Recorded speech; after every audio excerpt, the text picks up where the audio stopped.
Alright, before I even start as well, I'm going to have a look at what description Hiro provided for us. So Hiro says, I'd like some feedback on the design of Farmer Chief's Watchtower, especially how I can push it to help with the thumbnail.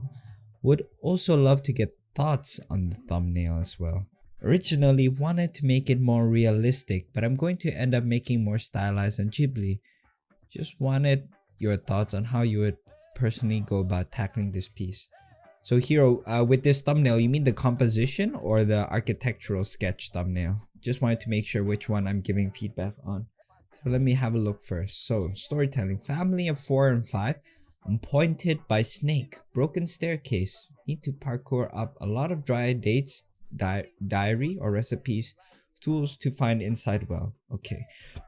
Functional input, date palm farmer's house, chief farmer, watchtower, snake emblem to indicate that he's a spy, drying rack, overgrowth, broken parts, broom outside, wooden vase and construction outside, vases, shed and main house 1 level. Alright. So let's go with the architectural thumbnail first then. So first of all, when you're talking about watchtower, to me, I guess when I think of farmer, typically I think of something a little bit more rural or like humble, but this seems quite elaborate, Is this something quite intentional on your part? And if so, that's fine. We can work with that. However, I think when I'm looking at this, it does feel more like a temple. I don't think I really get that farming aspect of it too much. And I get that you have some of it on the side. But even then, it still feels extremely ornate even though you're just a farmer. So if that's something that you want to go for, look, it's possible, but it definitely is conflicting, Is it a religious place or more like a farmer's place? And Hiro says, appointed by the rich snake person. I think the gate separates the farmers and the noble class. So if that's the case, I think it'll be good to just first of all make it a little bit more clear, the separation. If he's the chief farmer and he's also involved in farming, I think I'd personally just make the farming area a little bit more prominent because all I'm really seeing is the religious area here. And it's not a bad thing, it's just that it seems to be missing some part of what you've set for yourself. So even just by making this bigger, I think it'll already help. And in fact, even if it is a watchtower, it really still seems overly big for a family of 4 and 5. So personally, we can still go for this design language. I mean, I'd still go for the same design language, but maybe I'd consider making it smaller too. And even consider introducing a little bit of area of rest as well into the design. Because in a sense, the less ornateness there is to it, the more it'll feel like something within the means that one person can do. Unless business is really, really booming, in this universe. And in fact, why don't you try integrating some of the date farmer aspect into it a little bit more? So why not, for example, have the date farm, like, I don't know how it is, but I'm guessing that there might be an area where they dry up the dates. So maybe they have baskets on top here and they have like a covering for it here. So first of all, this introduces more of the farming aspect to the architecture, but also on top of that as well, you get these cool negative shapes because everything was quite whole here. Like there's not much negative shapes going on. So by doing this, you're already helping break that up a little bit. And maybe, having more of these tools apparent outside as well too. So maybe have a bit of awning, having a little bit of a material breakup. So here is maybe where you would find a little bit more the vases, the broom, and any other material. Having these kinds of quote-unquote cheaper materials such as the awning and even the thatch roof will, I think, immediately bring back that farming aspect a bit more. And it'll make the watchtower stand out a bit more, because if everything is ornate, then nothing really is. And even with the watchtower, I personally might even make it a little bit more open, just to make it feel like, someone can have a much more strategic view up here. Because right now, with what you have, it feels like you can only see through a limited amount. Whereas if it's now like this, for example, with a lot more negative shapes, it feels like, oh, you can actually just walk around and really get a great view of everything. And perhaps as a justification for these thinner shapes, you can have like wood. So now you have a breakup of materials too. So now wood is like the accent material. The dominance is of material here in this case, I think would be sandstone, right? But then you'll have a bit of wood as your accent color over here. And then maybe the green is marble, for example. This is how I'm envisioning it. So as you can see, that warm wood really acts as a very nice accent color over there. And then you can always put in a little bit more here as well. But with that said, I'd still definitely like to push more of the silhouette. If I was doing the thumbnail, so I would actually even make the architecture stand out a lot more. I try to bring it out to the front. Have a much more flattering angle of every single bit of the element. So maybe something more like this, for example. Because right now with the angle that you have, it's hiding your design details away. And I think that's a shame, you know.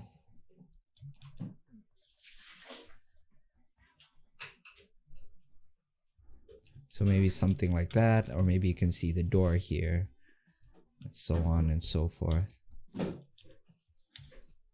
So doing something like this would just make your design read much clearer. And then you can have the gate over here, for example. The gated area. Then you can show a little bit more of this maybe. So maybe you have roof of that area over there, here.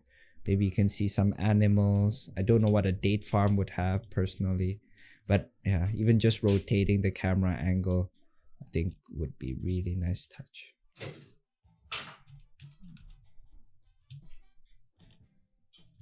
Let me do this properly actually. Forgive my poor perspective there.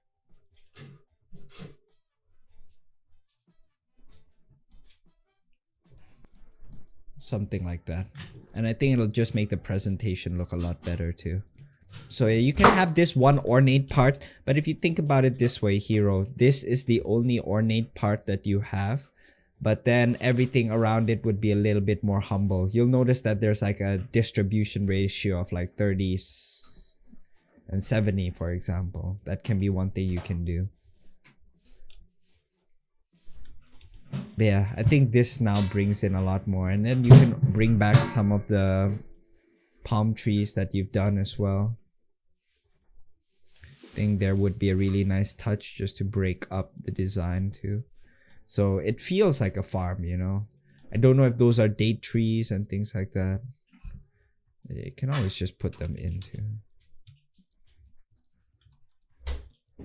So yeah, just like that, I think it'll already look a lot better.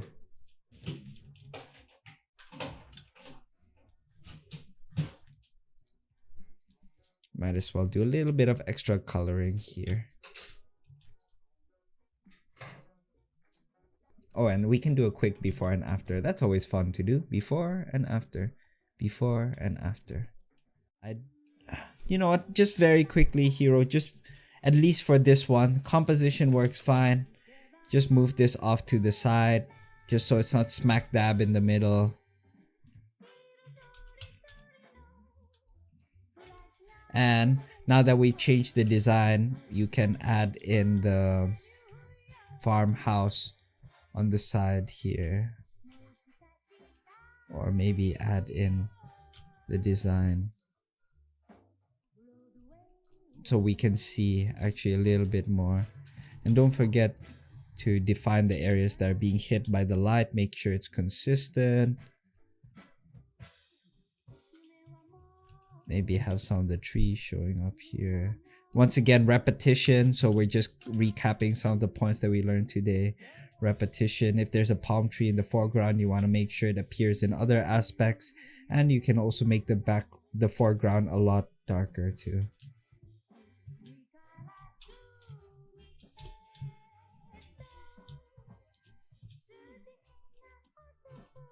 I mean, a lot, yeah, darker in the foreground as well. And maybe create a little bit more depth separation here. Just to make a little bit of difference between foreground and midground. And I'm gonna make the extra value contrast here. So Fresnel as well with the skylight. So as it goes further back, the buildings should be a little bit more lit up. Like that. And yeah, maybe a bit more here too. Just a bit of Fresnel. And maybe a bit more here too. Make sure that the exposure as well. Alright. Let's do this. So this is first piece. So first of all, let's just get to the positives first. I think that the colors look really nice. Yeah, I think that the brushwork is also done really nicely too. But one of the things that you said that you want to improve on was depth. So we can definitely address that. And the thing that you wanted to work on was how to get a better sense of depth in your work. Use only one brush and smudge tool. It's based on a Richard Schmidt painting. So I don't think the biggest issue that you have is necessarily brushwork fur. I think it looks pretty good as it is. However, I can share with you some of my thoughts on how to push depth even before you get into colors. So you can say that I'll be addressing more about the composition and shape design here. I think one of the reasons why it does look flat right now is that there's not much parallaxing going on. So what is a parallax? So essentially, well, simply put, is when two objects overlap.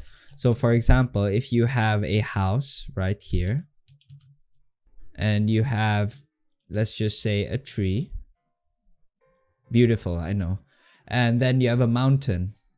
Let's just say you're drawing all of this in a scene. You'll notice that this is what a lot of us do, you know, when we're kids, we tend to draw a lot of things just on a very flat ground like this. And they typically look really flat because there's no parallax. So however, what if I arrange the scene to look a little bit more like this? You'll notice that even without any perspective going on, the scene, well, I guess if you can call it a scene, looks like it has a lot more depth because objects are overlapping one another. So what can we do applying that to this piece? So first of all, I think it'll be good if you can have a little bit more of overlapping with some of your objects. However, another thing beyond that as well is the idea of repetition to create a sense of depth. So that can be done essentially by having similar elements repeated a few times throughout your scene at different depths. So as you can see here, you have a couple of trees, but then at the same time, I'm not sure if this is a really huge tree. And if it's the same tree as this one in the background, because it could be very well different, you know. And I think as a result, I'm not getting a sense of like the scale of this image. I know that mountains by nature are meant to be huge, so that's already helping, but there's not too much indication if I cover the top part of the image basically. So if I do something like this, you know, I still can't really get a very good sense of like the sizes between each of these elements. And lastly, of course, is also the idea of just shape design. So this one is the one I would say is one of the more challenging ones. But one of my favorite tools of actually leading the eye through composition and on top of that creating depth is the usage of triangles. I believe that triangles are one of the most powerful and dynamic ways of leading the viewer's eye and also to create depth. So what does that mean? Let's just say if I to just do a big paint over at this piece, I would first start off by doing a line drawing on top of it. So I'll just lower the opacity of the line work a bit more. And first of all, I'll join the horizon line here, somewhere around here. And first of all, one thing I do is try to split this ground plane first. I'm just trying to imagine if I was to divide this in a graphic way, what would I do? So as I said, triangles is one of the best ways to do it. So I have to think about where do I actually want my viewer's eye to look at. So in this case, maybe I'll divide the ground like this first. As you can see, I'm dividing this square shape. So try to see this rather than a ground plane as just a square on the canvas. How do I now divide it in a way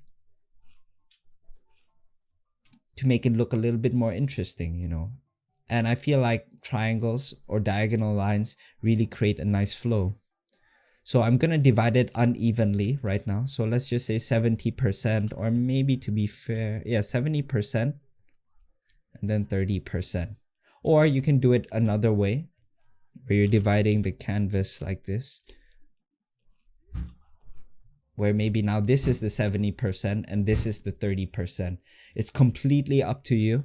But in either way, you want an asymmetrical division of this graphic shape, this square graphic shape right here. And after doing that, I'm gonna maybe do something else. So first of all, I'll just take this graphic shape right now, the 70% shape, and now it would be a new graphic shape that I have to try and divide an asymmetrical way, and in a way that would make it look more interesting as well. So rather than just splitting it directly halfway like this, what if I now have the line point towards the focal point, which is here? So maybe I'll begin to split it like this. So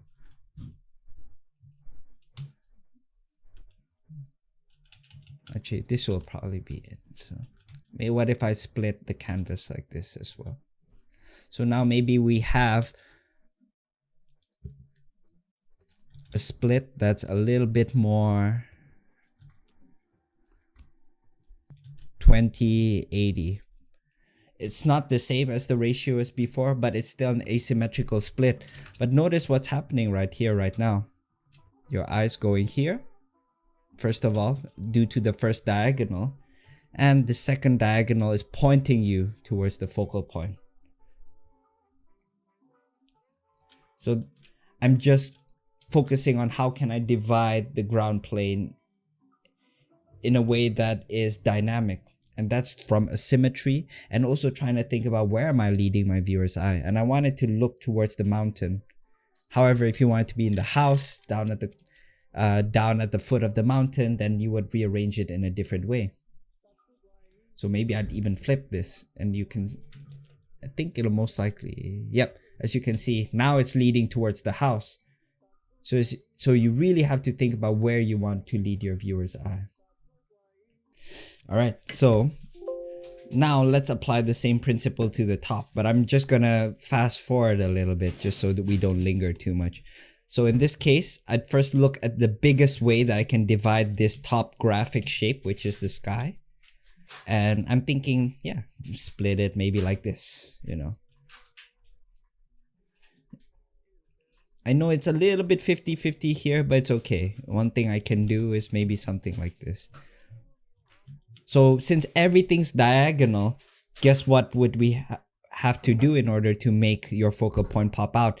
If everything's diagonal, something that's straight will immediately stand out. So the moment I add some vertical lines here, you'll notice that, you know, your focal point immediately stands out over here. And I'm gonna split this bigger graphic shape as well, maybe this way. So yeah, something like that. So I'm now seeing this whole thing as its own individual graphic shape, and I'm dividing it this way. But notice what I'm doing here, guys. I'm creating parallax. This mountain range is in front of this one, whereas that previous one was completely flat. And this one will be even further behind this one. So I'm now looking at this shape as a graphic shape, and I'm gonna see how can I divide it. So maybe I'll do it this way. And I want it to point towards the focal point. So after doing that, I am going to figure out where I'm going to now apply all of this. Parallax and repetition. So, first of all, let's decide what kind of elements do we want to repeat. In this case, foliage. It's obvious. So let's just say I have one large foliage here. I don't want it to be too big because I don't want it to cover too much. But maybe something like that. So why am I doing it here? Remember the leading lines that I have here. I want to repeat it along it. So let's just say this is one cluster, the size of one cluster. I want the size of this cluster to not be as big as that. So I'm gonna do this. Then how do I make this cluster? Probably make it this size, you know? So by repeating something enough, you will now give information for the viewer to basically see that, oh, if this cluster is approximately this size, and it seems to be a similar size throughout the whole scene, then if it's further back and it's that tiny, it must mean that we're going really far off into the depth. And just fast forward a bit, I see this as a graphic shape. I'm gonna divide it like this, so I'm gonna do that. Then draw some plants here. Divide this here. So try and be very conscious about where you are putting your details and dividing your shapes. But for me, I've just done a lot of shape division exercises that allow me to almost do it as a muscle memory. So maybe also some smaller grasses as well. Like this. And lastly, maybe I'll break this up a bit so it's not so plain. So maybe the houses as well. Yeah, I'm just gonna make it a bit bigger, just so we can see a little bit more.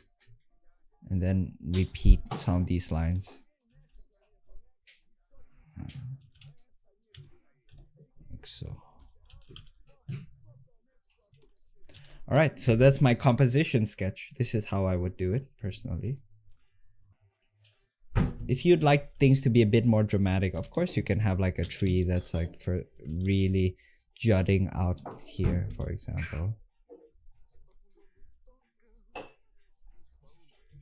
But I don't know if it might be a little bit much for the composition, so yeah, I personally wouldn't do it. I really want the attention to be there, but maybe here. Let's move it here. Yeah, I think that's a little bit better. And we can have a few trees as well in the background. Color is one aspect. I think that's something that you don't have to really, that's not really a weakness of yours, Fur. So I'm trying to address the issues that are not color related. So after doing so I guess this is something that I could have a little bit more overlap on, but you can have either or, you know, it doesn't have to be all of it. But the more you can use it, the more powerful it'll be. So maybe I'll overlap a little bit more here in this case. Just so. Nah, maybe not. But yeah, I just want to make sure that there's enough overlap. Yeah, I think it's fine enough now. Alright, cool. So, let's now get to the...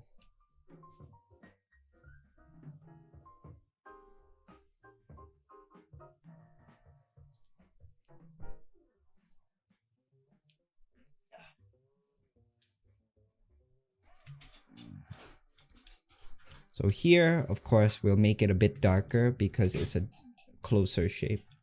So wait, I have to figure out the shape direction or the lighting direction too.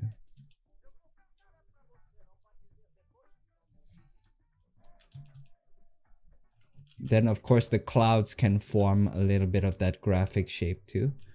So any element that you can have where it's like converging, so it's like almost like a triangle shape right now, as you guys can see. Anywhere you can kind of hint at that would be great.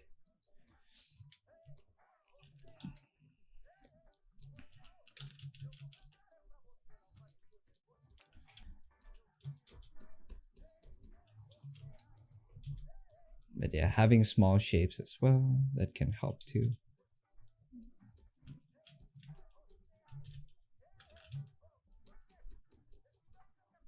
And of course, you can have some of these elements overlapping the mountain too, in order to just give it a sense of, you know, once again, parallax and overlapping.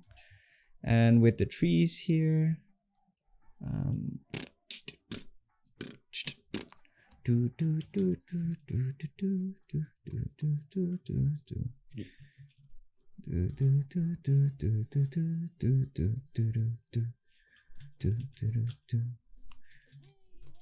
oh, and thank you as well for the follow, the Guardian Snow Wolf. Really appreciate it. And welcome to the Stretchy Gang. And of course, varying the colors up a bit as well.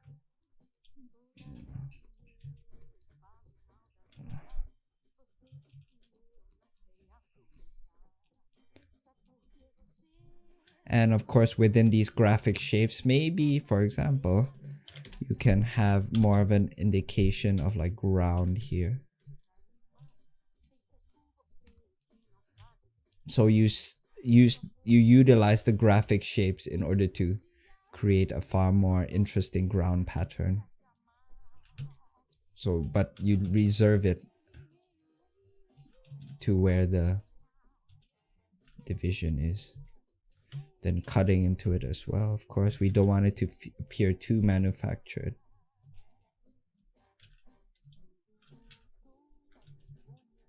So we can still have some more of this as well.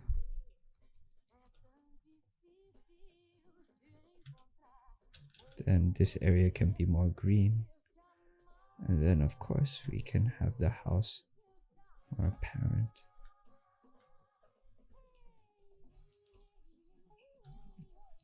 Alright, and let's try and turn off the line work. Alright. So let's see a before and after.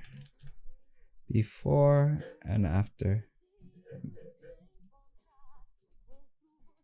So as you can see, just by changing up the composition a bit, it's really it really can help you just make your composition feel more dynamic. And also, oh, and another tip that can help is to try and keep your strokes in the foreground really broad as well. So kind of think about it this way: the closer you are to the foreground, your brush shape should be this big, but then when you're in this area in the midground, maybe it will be this big, but then around these areas it'll be this big, or at least the limit of how small it can go. Because if you have too many small brush strokes of that size here, it will quickly overwork the image. And this is one of the things that I've learned through doing the studies recently as well. So even just using your brush strokes, that's one way that you can indicate depth as well. So yeah, hopefully that helps, and I'll be sending you the paint over on Discord. Alright, let's see what you got, see. And Zyalin says, this was a quick exercise from imagination after a study. One of my biggest weaknesses is values. How can I create better values?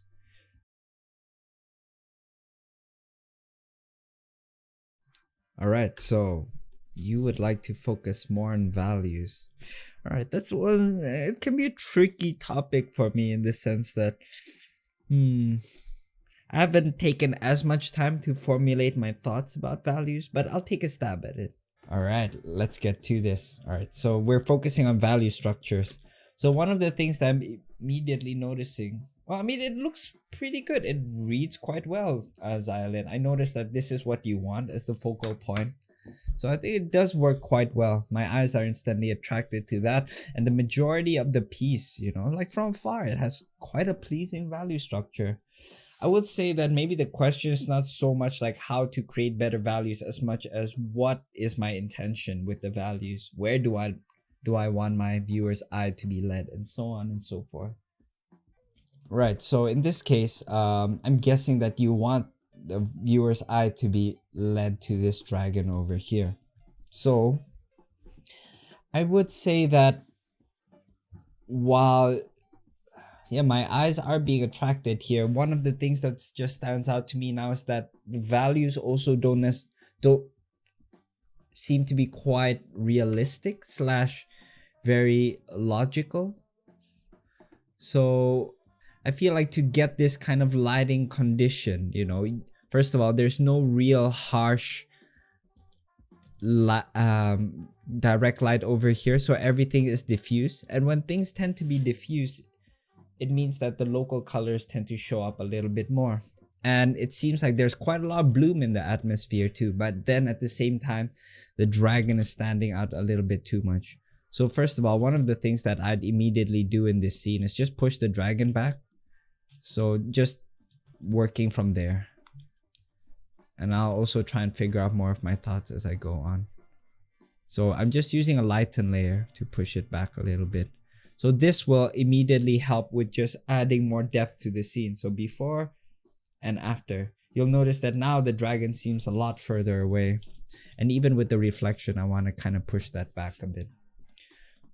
And despite the fact that this is a diffuse light scenario, it seems like there's a lot of more brightness in front of us and behind the dragon.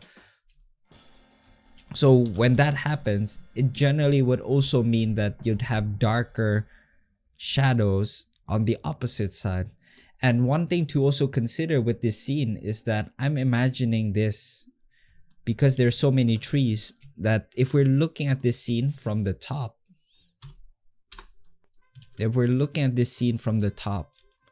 it's gonna look a little bit more like this. So we have the dragon, then we have the lake, and then we have the tree over here, then we have the end of the lake around here. I'm imagining though at the top of everything, that's when we're gonna get the trees covering it. So I'm imagining us viewing it from the inside and the camera is more or less from here. But because of that, you'll notice that there's lots of lighting that's probably going to be occluded and being blocked by the trees and everything. So one thing I'll immediately do, first of all, after introducing more atmosphere, maybe I'll just push these a little bit back, is then begin to darken some of the things in the shadow already. You can say it's cast shadow, but it's not gonna be harsh cast shadow. It'll be a lot darker. It'll be a lot softer, sorry. Darker isn't the right word. So let's test this out. But maybe because you have some light filtering through the leaves as well, it's not gonna be super cool. Maybe it'd be a little bit warm just because of the leaves or light being filtered through the leaves. So first of all, just gonna darken everything first and not worry too much about the subtleties of lighting just yet. So I'm just gonna darken this even more and group it a lot more too.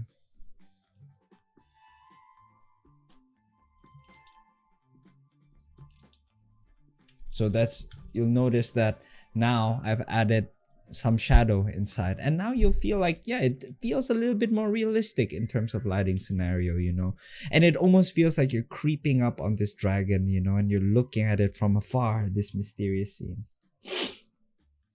Exactly, and you have now that vignetting effect. So I get what you're trying to do, Zyalin, where here it's like, oh, majority of the scene is white, therefore having dark color, that's where your eyes will be led to. In theory, that's correct because you're invoking contrast here. However, contrast can't just be done for the sake of it. You need to have a logical reasoning behind it. So we can still make the focal point the dragon and having it contrast out of everything, but I want it to be contrasted because it's light against an environment that's dominantly dark. And of course, you don't want everything to be like a very obvious vignette like this. You know, that also now doesn't feel realistic. In fact, it feels like you're more in a cave now. But because everything is outdoors here, then it'll be brighter and you have pockets of light. Yeah, exactly. Spying on the dragon bathing in the lake. So it feels like it's a little bit of a, what do you call it? Voyeuristic view now. However, on top of that, we can now try and find out what other ways can we justify maybe even brightening up some of the elements in the shadow. So there's a couple of things that we can do to justify. So we can think things like reflections, subsurface scattering, and even like Fresnel. So I'll get to that. So reflection, so I'll start with subsurface scattering. I think you did quite nicely here, Z. And one of the things you'll notice with leaves is despite the fact that they block out some light, it doesn't mean that they block out everything. Some of it is let through because leaves are a little bit transparent. And they tend to be really saturated. So next time you guys go out, you know, just try and pay attention to see how colors behave when they are being light behaves when it's being filtered through leaves. I think you'll find it extremely interesting. So it tends to be quite saturated. And on top of that as well, there's going to be now some leaves you'll notice that actually are going to be reflecting the light of the sky. So this is, you're going to have some leaves, for example, that are going to be much brighter.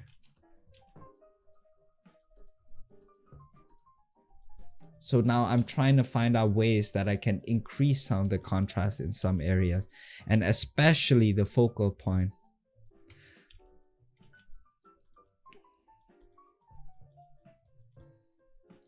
So I don't want to overdo it, mind. So in just selective areas, I'm gonna try pushing it a bit.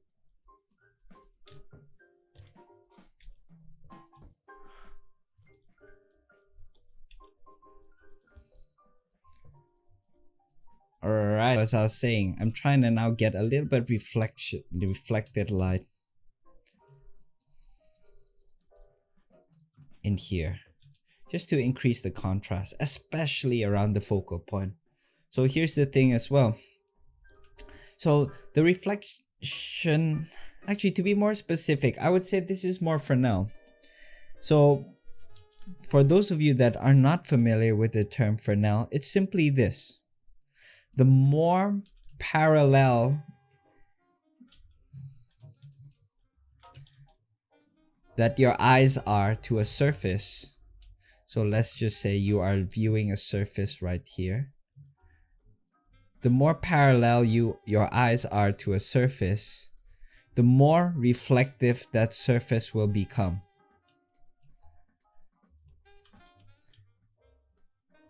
So here's an example.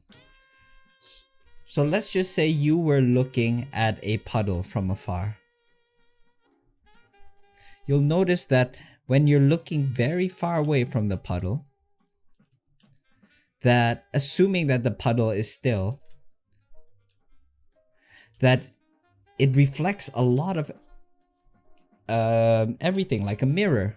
However, the moment that you stand right above the puddle and you're looking directly into it, you'll notice that the reflections are gone and essentially you can see through the puddle. So this is the phenomenon called Fresnel. The more parallel your eyes are to a surface, the more reflective. I hate this brush. Wait, let me change it.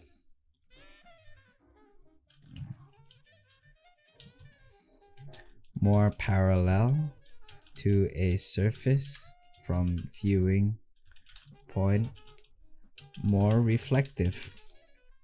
And the more perpendicular you are to a light source, so if you're directly viewing it inside, then it'll be a lot less, or basically not reflective. So that's the way to think about it. So how do you then apply it to a piece? So basically, the further away the object is, and if it's like the form is facing away, then the more reflective it'll be. So even the scales on the dragon would be a little bit more reflective towards whatever light source is available, of course. So that's why you sometimes get like rim light. This is one of the justifications for a really strong rim light. Alright, let's restretch the timer.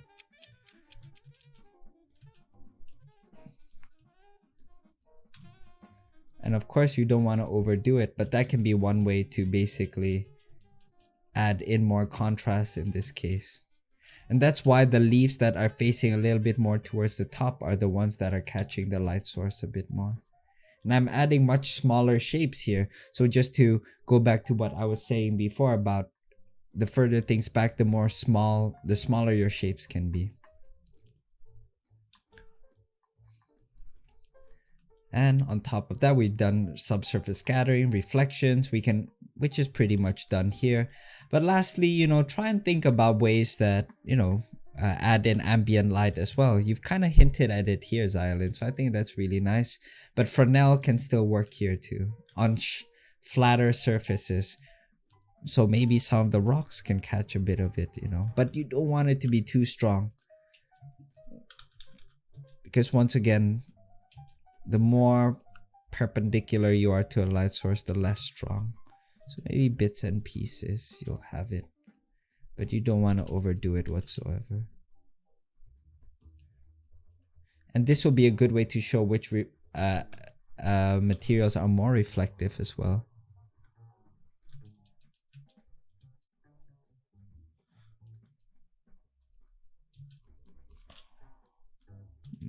Maybe I can just use a little bit more of a painterly brush just to help me out in this case.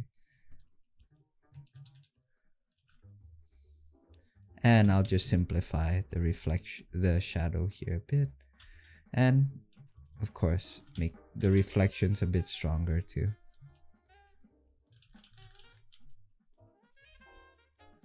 Just simplify it.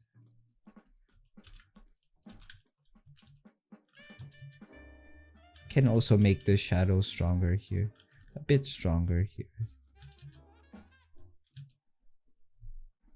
Just simplify some of the areas a bit more. And one thing I'd really like to do is just use a pin light layer to create a little bit of a light bloom. Don't want to overdo it, but it definitely helps just to push the atmosphere a bit more.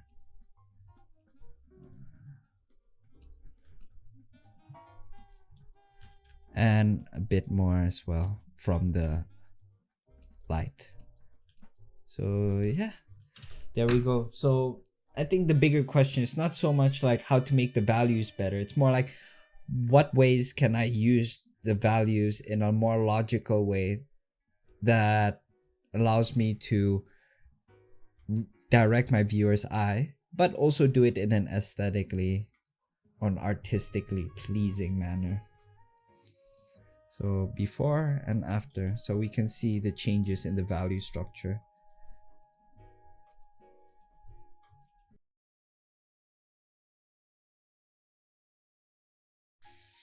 Alright, so let's read the description of the piece. Yari says, prop design inspired by the book The Difference Engine. It's a barrel organ in a Victorian setting with some steampunk distinct period. Main thing I wish to get some pointers on is presentation. And maybe some thoughts on the design itself.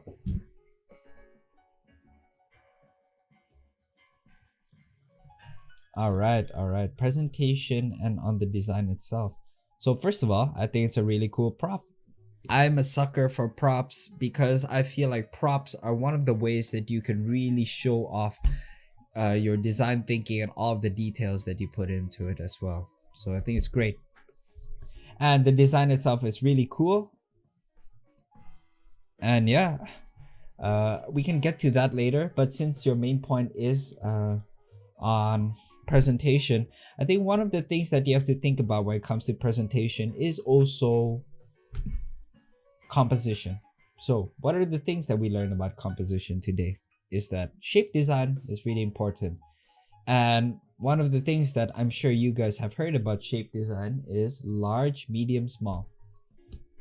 So that thing doesn't just apply to the design itself, it also applies to overall presentation. So what if I actually broke down all of this into layers? So this would, or into shapes, this would be a large shape. This would be your medium shapes. And the maybe this would be a bit more medium. And then you have your small shapes. But you know what? In this case, I would even dare say this is more in the same size, like this. So I think one of the issues here is that you'll notice that you have a lot of small shaped elements that are similar in terms of size. You did good in making your focal point the biggest, but I would say that try and vary and even think about your values as well. Values are another thing too. It's not just large, medium, and small. So where do you want your viewer to look at first? So maybe when it comes to presentation, one of the things that you can do is that what can I do extra in order to make my focal point stand out more? And in this case, it's the design. So why not maybe think about adding a bit of a backdrop, for example. Let's just say.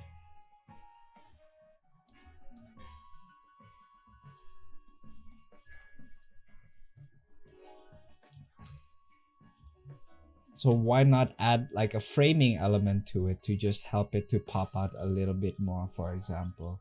Or on top of that, why not add like a border element around it if you're trying to make it a little bit more thematically consistent. And this will further emphasize your design. But on top of that as well, maybe just make your font a lot smaller. Like I don't see why the back has to be like even the same size as the silhouette. And also with the text, you can make some of it stand out a little bit more as well. Otherwise, maybe you can just remove it. In this case, let me just clean it up a little bit more. And maybe with this one as well, the barrel organ, you can make it read a little bit clearer, maybe make it a little bit more aligned over here. Composition matters too.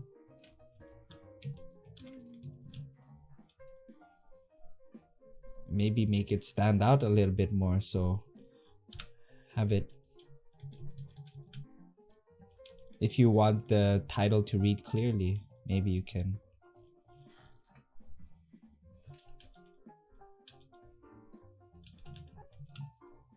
Yeah, maybe that's a bit too much, so maybe not.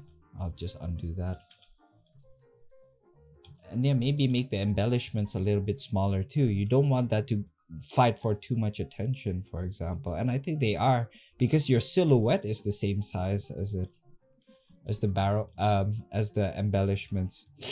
Maybe also like do something like this, make it a bit thicker so you can actually see it from afar too. You might add these small lines, but if you can't really see it, it might not really matter so much, So even something like this would already help out a lot. One big, medium, small sandwich, please.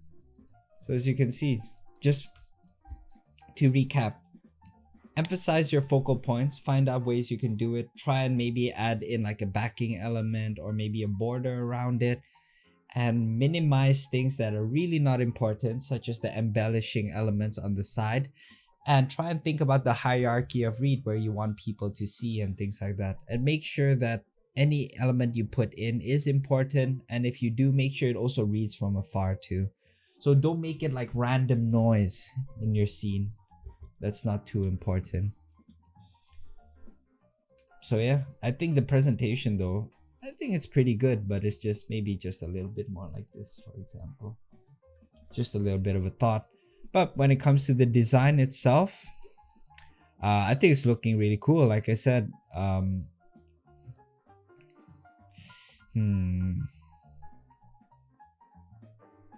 this one's a bit tricky to give feedback on, you know. I really think it's a very strong one. But all I'd say is maybe try and think about simplifying some areas a bit more too, because right now this is meant to be the focal point, but then you have a lot of attention grabbing elements on the side. So maybe even would simplify some stuff just so that it's not so overwhelming. Like for example, this seems to be competing against the Busker Brothers sign at the top. Because I would think that the Busker Brothers would be far more important to look at than just random patterns at the bottom. So maybe you want to shift some of that patterning to the top, you know. So now we have our attention drawn towards that a little bit more. And with this, make sure it closes. I don't think if you close the door, it would fully cover everything. And you already have like a complex edge over here. Complex edge. But then this is also a complex edge, and it makes it feel a little bit overwhelming. So in fact, what I would do is probably do something like this. So first of all, just extend this down just so we don't have that awkward gap. And maybe simplify it. Just do this. Nothing wrong with just keeping it simple, you know. So once again, this also creates like it leads the viewer's eye to go here as well. Just simplify that a bit. And don't be afraid to add in a bit of darker values as shadows to just help, you know, direct the eye. And just define the forms a bit more. And yes, I feel like this shape isn't too necessary as well. Because one of the issues with that is that it introduces like a rogue shape out of nowhere. Like you have no other indication of circular elements except for the focal point, and the addition of it there just ends up being like too contrasty. And Yari says, a thing I really struggled with is at first I tried to make a lot of the designs too thematical, and therefore it became more and more like a carriage. Middle block a paper theater, and sides the steam organ. I don't think that's the biggest issue, because maybe that is the machine design, you know, it's meant to be a bit crazy. But I would say it's more like at least working with the design that you have, just try and simplify. I think it's just gotten a little bit too noisy. So personally, I'd even reduce that, or even make the colors non-contrasty. So you can make it more of a wooden color. So maybe the color is exactly the same as the surrounding elements here. So as you can see, that makes it a lot less contrasted and read, and not as attention grabbing. And try to emphasize even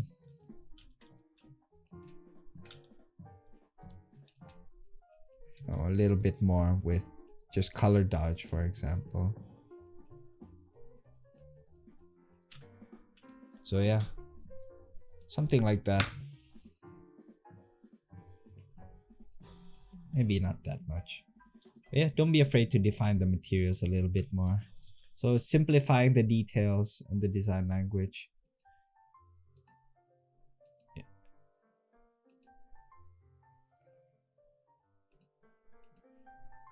Although I did like it at the bottom. Maybe we can keep that actually. Maybe not that much. Maybe a little bit more like this. There we go. So yeah, hopefully that helps, Yari. Alright, so I think that'll be it. So we can move on to the next one. Next and last one, which is Kirokia's piece. Alright, and I'll just read out the description in the meantime. Kirokia says, I would be interested to get feedback on my character design submission for June's Elemental Guardian theme. I would like to get some feedback on my rendering/lighting approach mostly. But I'm also interested in hearing feedback on the character design itself. Also presentation. First time I've explored a suggestive background like this for displaying my work. Alright, cool. So, rendering and lighting. Alright. Okay, so first of all, rendering and lighting. I think what you've done so far is Kirokia, is looking pretty good. You know, it reads quite clearly, and I think the character design itself is nice. It's got some bold shapes, you know, in terms of like the value blocking. You've got like the dark here, and then you've got like, it's really nice graphic chunks of shape. So a good job on that. However, since we're focusing on the rendering and the lighting, we'll focus on that first. I think one of the issues right now is just that there's no distinction between the values in the shadow and the values in the light. And therefore, when that happens, things become muddy, essentially. So first of all, one of the things that I'll do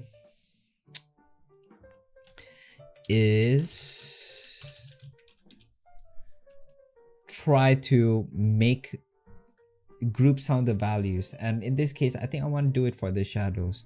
So first of all, I'm just gonna grab a darken layer and even boldly simplify it. I realize that it undoes some of the hard work that you've done, but I think in this case we need to do something like that just as a start.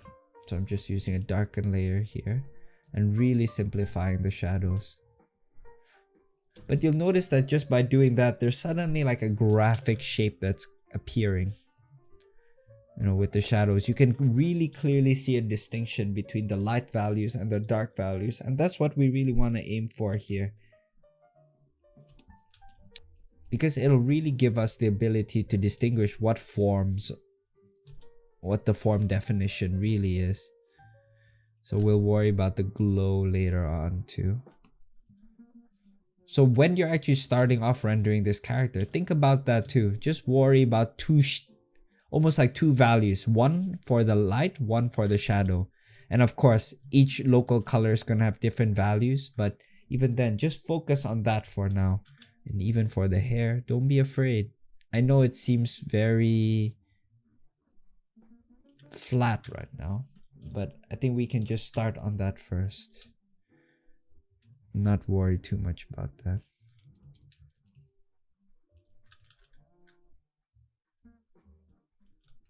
So let's just get around to rendering all of the different materials first.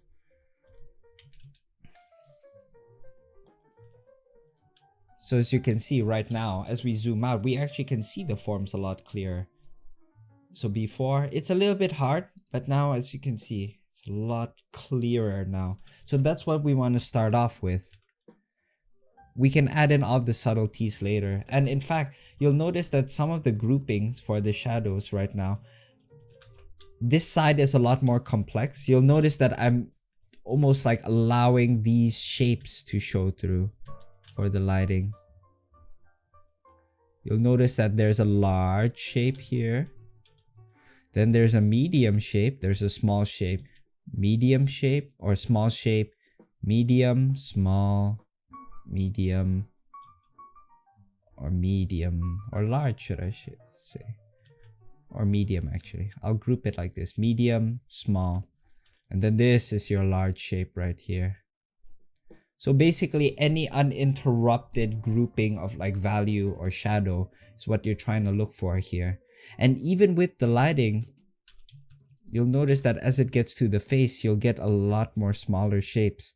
And what have we learned today from stream is that at the focal point, that's where you want to blast it with like the smaller shapes. But with the non-important areas, you want to keep it broad, such as these big shapes right here. This is also one big shape right here, despite the fact it looks complicated.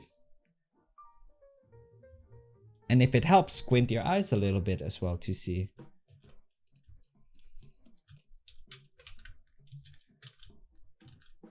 So just break it up a little bit, maybe not too much, not too flat.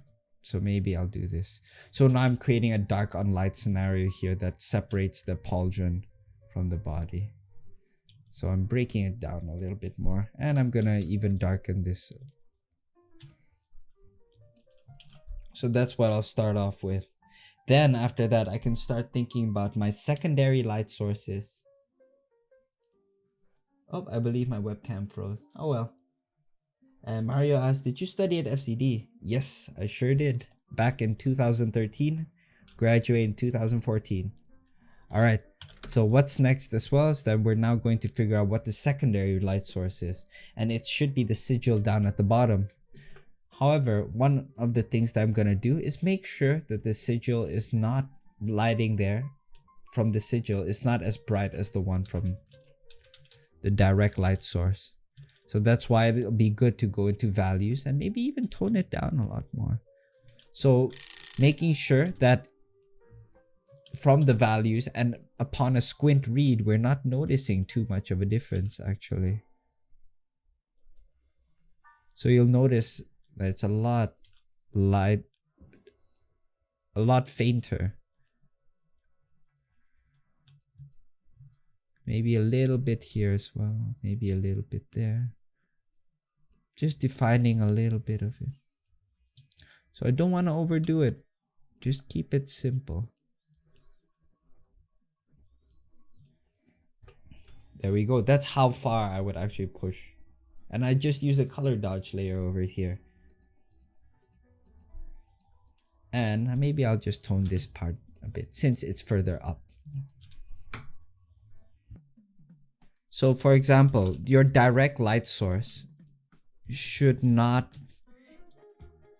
so for example, it should not be as strong as the sigil light. So for example, the sigil light is significantly weaker in terms of value, but maybe we can even make it even weaker. And as a consequence, the effect that it has on the forms and how it lights it up, it should not have the same value as well.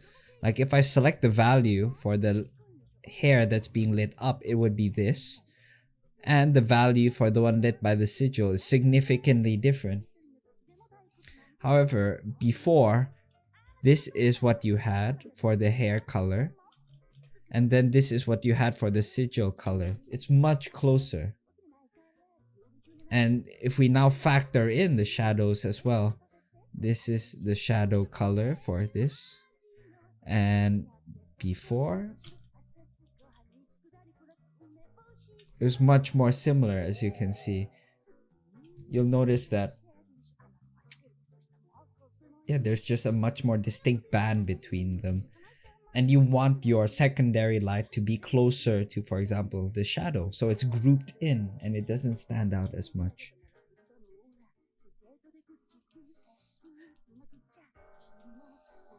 So this is how it is. And of course, if you want to add in another light source on the side, you can. And maybe add in like a cooler light source from the side. Make it very light. And once again, make sure it doesn't compete with your main light source. And make sure it's not too strong as well. It's just very slight. It can be a little stronger or a little bit weaker than the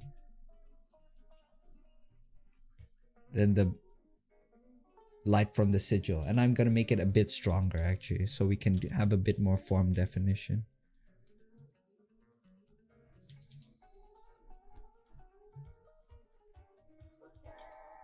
I'm just gonna once again think about the shapes. These are small. That's a medium size shape here.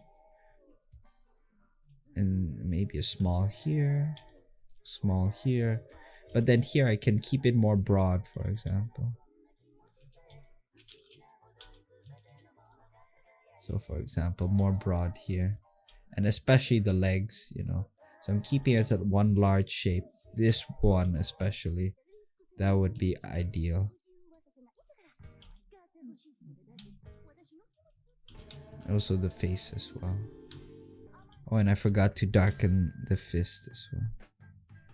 yeah, so that's how I would handle the rendering. It's just really try and group the values a lot more before and after. And to answer as well, the other part is for the background, since that's something that you asked before. I think it's fine as a final presentation, but make sure it doesn't become too distracting. And one of the things that you can do with your background is just make sure that the value range is just flatter, so that it doesn't grab attention away from the character. So maybe I'll just make the value range a lot closer to one another. The smoke is too distracting in my opinion. Maybe as it gets closer here, it's fine, because you know it's grouping together with the floor. However, I don't want this to grab too much of my attention. I'd really tone it down to something like that even. And yeah, just ask yourself, is it really necessary? Does it add anything to the character design, to the how the audience will interpret it? And maybe instead of thinking about what you can add, think about what you can take away. It's the idea that if I take this away, will it still communicate the design, you know? And if it does, then maybe you don't need it, you know? You really want the design to be the main star of the show, essentially. It's fine if you want to try this, but maybe just consider going for the idea of less being more. Maybe you can even have a vignette as well, you know, just to focus it even more. Or the other way around, where it feels like it's even brighter.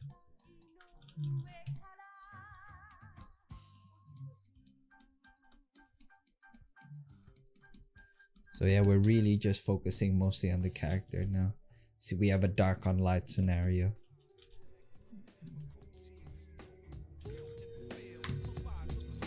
And yeah, I would say that's it.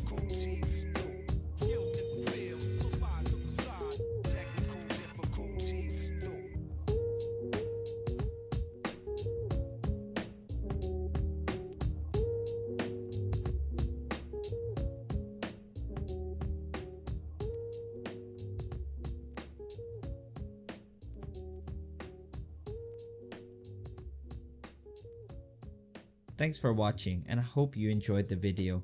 If you'd like feedback done on your very own piece, then be sure to head on over to my Twitch and give me a follow, where I do feedback sessions like this every week.